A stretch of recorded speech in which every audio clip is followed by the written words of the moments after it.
As I drive around Alabama, you know what I've noticed? A whole lot more roundabouts. It's hard not to notice them. At first I was nervous. Slow,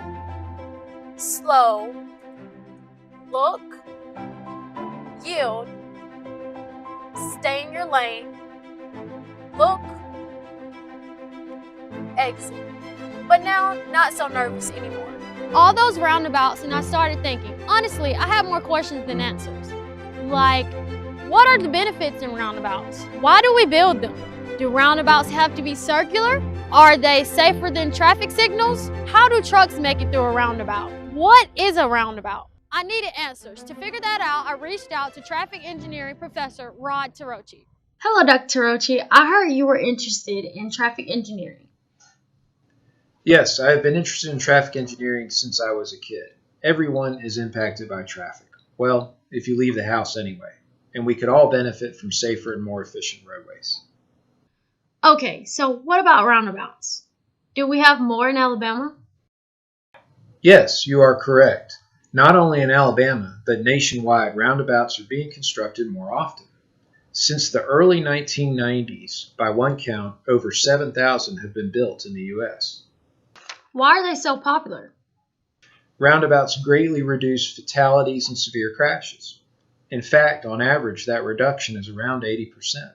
That's pretty significant. A lot of lives saved and a lot of injuries avoided. Wow, that's a big benefit. I was curious about design. Are all roundabouts the same? No two roundabouts are the same, but they do have similar features.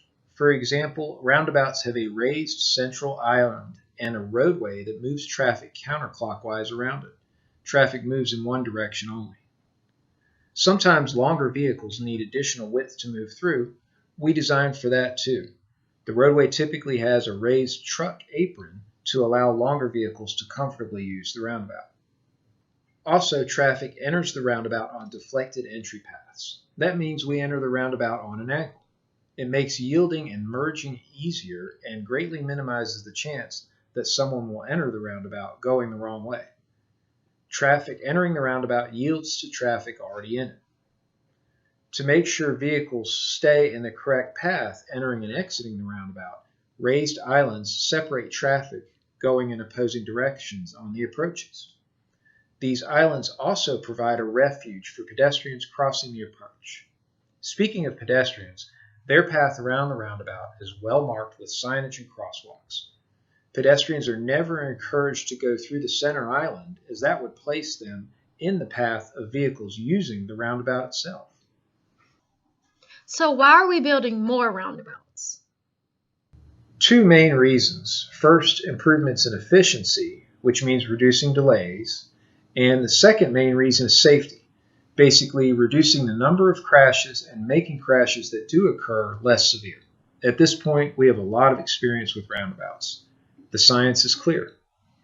On average, a 35% reduction in all crashes and around a 76% reduction in fatal or injury crashes. And really important here in Alabama, a whopping 89% reduction in injury or fatal crashes in rural environments.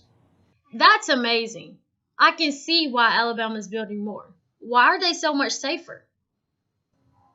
Several factors, really. Speeds are much lower in a roundabout, generally 15 to 25 miles per hour. Drivers have more time to react, and crashes that do occur are less severe due to those lower speeds. There are also fewer locations where traffic paths cross, merge, or diverge. We call those conflict points. In a normal four-legged intersection, there are 32 such conflict points, but roundabouts have only 8. Fewer conflict points means fewer opportunities for crashes to occur. I can see why roundabouts are safer. I have a suggestion for you. My friend Scott Parker is the Opelika city engineer. He has a few years of experience with roundabouts. Give him a call. He has examples of roundabouts motivated by safety and roundabouts that are motivated by efficiency. I'll bet you could learn more from him. Thank you, Dr. Tarochi. I'm going to call Mr. Parker. Hello, Mr. Parker. I understand that you are the Opelika city engineer and that Opelika is an Alabama leader in roundabout usage. What can you tell me? I don't know if you could consider us a leader in Alabama for implementing roundabouts. We definitely one of the first ones to take the plunge and put some in our transportation system. Now, we did get a lot of reluctance from the civilians and from the politics because nobody knew how to really handle the situation, how people were going to drive around them because it's a brand new traffic pattern. But we did, and now the city of Opelika has 3 modern roundabouts in place, and we actually have 2 more being designed in the system. So I think things have been more positive since everybody's gotten used to it. I am really curious about the different motivations for constructing a roundabout.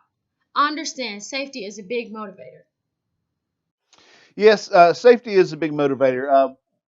One of the things that we had in our Frederick Road roundabout that we implemented was it was an existing signalized intersection, and the angles of approach to the intersections were so severe that you really couldn't see to make a safe decision. You know, we all know that you can turn right on red, but when you get up to this particular intersection, you can't really see to turn right. Well, now that we put in the modern roundabout, it's easy. You approach the circle and you see adjacent to what's coming, and it's nice and safe now. That's very interesting. I can see why that is much safer. I also understand that improving operations can also be a motivator. Do you have experience with efficiency improvements? We have a great example of improvements that we've included in our Gateway Drive Society Hill roundabout. This is the the third one we put in. It was an existing four-way stop, and it had lots huge traffic backups because at a four-way stop, you know everybody has to stop, and so during rush peak hours, we'd have just dozens of cars waiting to queue into the intersection. Now that we put the roundabout in there, and we all know that roundabouts you may have to stop, but you don't have to. And the traffic has flowed beautifully. We have very even in peak rush hour traffics, we have less than half a dozen cars queuing at the same time. So efficiency has really dramatically increased in this situation. Thank you so much, Mr. Parker.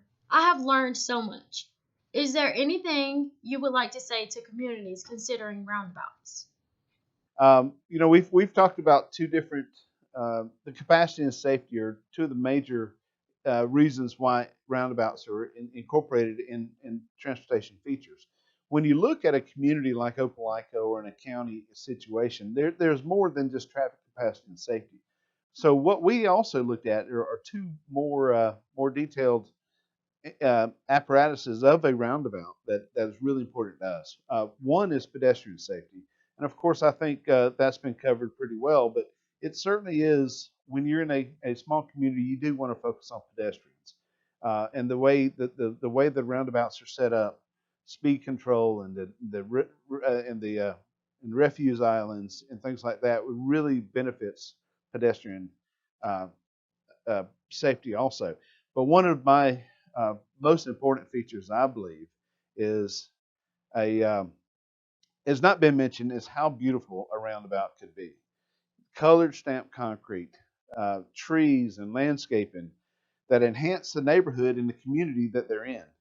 Everyone likes the splendor of a shade tree or the colorful diversity of landscaping, and then not to mention the ecological benefits that those bring. So again, those really tie a community in, the pedestrian and the landscaping that really gets overlooked from traffic engineers. So there you have it, my roundabout exploration. It's safer for all drivers.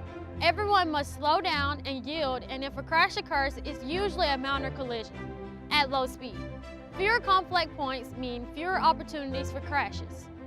Roundabouts create a safer intersection and safer roads to help us all. If you would like more information about roundabouts, visit the Federal Highway Administration's website.